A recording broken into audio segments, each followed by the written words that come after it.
I have seen every Karate Kid movie, even the one with Hilary Swank, and I do not recall Mr. Miyagi ever saying, massage the fish. Because he doesn't. He says wax on, wax off, paint on, paint off, whatever, right? He has all these different exercises, but none of them say massage the fish. But I have now massaged a fish. And no, that's not a euphemism. I'll explain. So my wife and I went into my son's bedroom a couple of weeks ago, and we noticed that one of his fish was tipping sideways. And that both of the fish were kind of nestled up against the decorations in their tank and weren't really swimming around very fast. Then we noticed, as we looked at one of these fish that was swimming sideways, and we looked at it head on, that it was big and fat, so that it was almost as wide as it was long.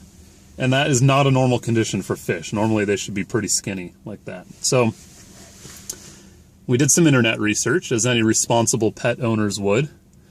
I'm not taking a fish to the vet. Especially, I mean, we spent 25 cents on these fish. So if there's something seriously wrong, then it's a teaching moment and our son can learn about the circle of life from a source other than the Lion King. So we did some internet research and we said, oh, maybe they're pregnant, right? Right. That morning the fish had been like this skinny, normal looking fish, and that afternoon it was like this. I don't know what the gestation period for goldfish is, but I'm pretty sure it's more than like 6 hours. So that seemed to be the most likely explanation. And we don't know what gender our goldfish are. I mean, I don't judge. I'm not sure that they choose their own gender, but I have no idea if we have a male and a female, or two males or two females. And so I thought, well, maybe this is evidence that we have one of each. And this one that's especially fat, Speedy, maybe they're about to burst and give birth to 50 goldfish, which we don't want. So I'm already planning contingencies for fishing out the goldfish and practicing a little bit of genocide.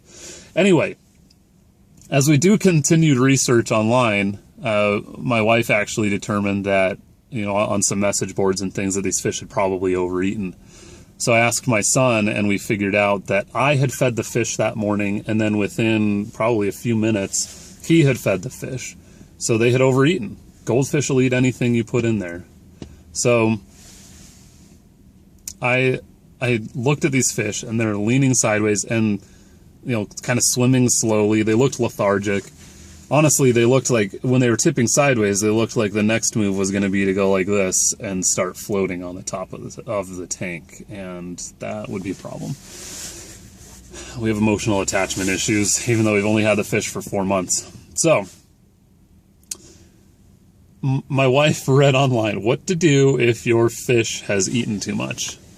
And lo and behold, the answer is similar to what to do if humans eat too much. You got to get the food out somehow. And lacking any kind of actual laxative, you can, for goldfish, you can take a pea, take the shell off the pea, the vegetable, the pea, break the pea up into little pieces and drop that in the fish tank. And when the fish eat that, it works like a natural laxative. So we did that. That was one of the things we did.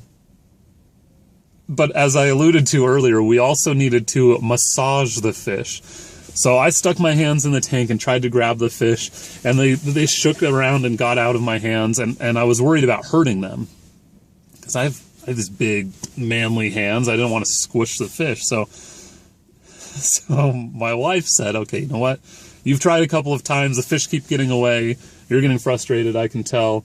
So why don't I try to massage the fish? So she carefully stuck her hands in the tank, and she grabbed the fish, and you use your finger and your thumb to kind of grab the fish behind the gills, and you pull down from the gills toward their tail. Gills to tail. All you're really doing, I mean, it's similar to like loosening your belt and shaking around when you've eaten too much at that all-you-can-eat buffet. You're literally helping push the poop out the back end of the fish. And that's exactly what we were doing. So within a few minutes of doing that, these fish had exploded these big, long trails of poop that were longer than the fish itself in the fish tank, and the whole thing was messy, and I had just cleaned it. I had just filmed a video showing how to clean out a fish tank, and I had to clean the fish tank again. Long story short, within probably an hour or two, these fish had evacuated their bowels, like completely. And then we didn't feed them for the next day, and now they're fine. But I'll never, I mean, massaging the fish, aside from sounding like something inappropriate, it works. It works. And my wife saved the life of these fish, so now we can add fish masseuse and veterinarian to her list of accomplishments. How about you? Have you done anything crazy to save your family pet in the past? Let me know in the comments below. And subscribe to this channel. We're about to hit 50 videos. We want to hit 100 subscribers as soon as possible. Thanks.